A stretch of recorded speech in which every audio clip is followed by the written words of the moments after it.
Hello, Porter. Soul Dr. Nick here. And we just arrived home after midnight last night, having driven halfway across the country and then flown the rest of the way after a canceled flight. And I'm still smiling because it was such an adventure. And this is your moment. I'm recording a little video to give you some context. And then hopefully on my side, that things improve. And then finally, the one that, I probably really want is that the process that I have to resolve all this is super seamless because time is our most valuable resource in a way, right? So I don't want to spend more time doing this than I have to. So we had a great flight with you from Vancouver to PI last year. Service was great, people were great, attendance were great, and it was the little things like getting unlimited snacks for my little man that was just felt easy and different. And so we booked you again to go back to PEI and then realized instead of booking you, we booked the VIP porta passes and got 20 of them because like, I can't wait to share this with friends and family. And this was the first time using them going back to PEI. So we went back on August 1st, 17th. The way there was fine, but it wasn't special.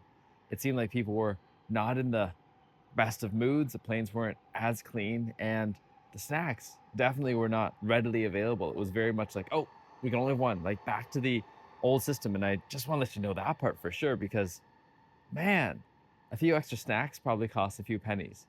The satisfaction and goodwill it created and the amount of buzz, that part, the marketing was priceless. We talked to people about Porter. We got ourselves the Porter Pass. Like, it's evident in what we've done. And this time flying there, it was okay, but we didn't talk much about it. And there's the Air Canada strike, and we were like, we're in Porter. It's not a problem at all. We got to the gate. Great people in PEI working for you, even though they're contract workers. They're amazing. And then we got to the actual gate to board the plane. Something was off, and we had gotten bumped and moved around and told that we didn't get to keep our seats because we somehow didn't pay something. I don't know what it was, but given that we're a family of three with a little one, that felt a little off. And I told them that, and the response wasn't great either. It was kind of like, oh, we can move you back, but leave your family there, all this stuff. Anyways, I got over that relatively quickly, but I realized I was a little upset. And then we're just about to board the plane. There's a mechanical issue. Flight's canceled. And I remember the girl in front of us cried. Like, it was just like, what's going on? We had just been at this beautiful celebration, ready to go home, and just canceled. And it was a little abrupt. But then we thought, okay, we're going to get rebooked. We were all rebooked. Our rebooked flight was to August 26th from August 17th. And no one could help us out because they were contract.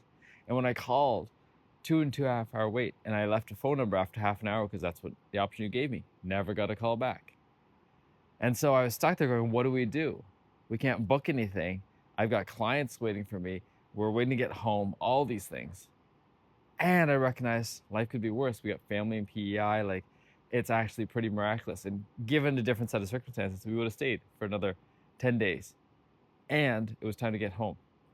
Thankfully, one of your workers was really helpful after a couple hours, like, okay, we're not getting anything here. You guys got to book what you need to do what you need to do.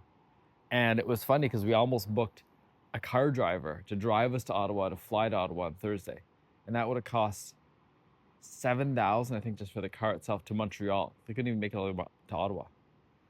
And I was like, that was too much. That was a step too far. The tickets, though, were already over $5,000. And I used my companion fare from WestJet for it to actually cut down the cost to you. Crazy. And that was from Ottawa. So I had to get to Ottawa in 3 days. And there's zero cars. I had to call around to every single place. And that was the next morning because we couldn't figure it out the night before, in order to get the last car at over $2,000 to drive to Ottawa over the next 3 days, to fly out of here back to PEI. And everyone's like, aren't you complaining all this? I was like, no. We get to explore Eastern Canada. We get to have food in Montreal. I get to visit some goddaughters. There is silver lining in all this. And I've had to postpone all the stuff, and we arrived after midnight, and my little man was really upset, and it was really challenging, and it was stressful. And now I've got all these receipts, probably cost me over $10,000 to get across the country. And you lost my luggage in the 30 minutes that we had you. Like, it was crazy. So now what? Now we've got to do this whole process of submitting and everything else. So I really do hope that it's seamless. This is kind of your moment for us. Like, all right, is this actually going to be an airline worth talking to? Because they actually want to care about the customers, and whatever it was that had prevented them from creating another flight or something else to make up for all these stranded PI passengers, it's worthwhile. Or is it going to be this really challenging back and forth process where we recognize that the whole point of it is that if they break down, not just myself, because we're pretty lucky in being persistent and have the family support and thankfully the financial wherewithal that we could actually even do something like that. But that if you're trying to break us down, then you're trying to break everyone down, which means that the whole point of this process was that you already costed for the fact that most people will break down and not be able to follow through, which means that this isn't actually a service so much as just a balance sheet where it's like, all right, we could have paid for that flight, but instead of that, we know that people will spend thousands of dollars. Only a few of them will actually get through, and only a few of them will actually have to process. So let's see how this goes. I'm going to be posting this video online. I'm going to be linking you to it, and I am hoping that you're going to call me before Monday when our actual flight's supposed to be, because there's so many things to do that I do not want to spend my time on phone for like an hour, 2 hours, 3 hours, 4 hours, 5 hours, trying to figure out how to connect with you instead of actually doing some really good work for people who've flown across the country to see me as a soul doctor. All right, ciao for now.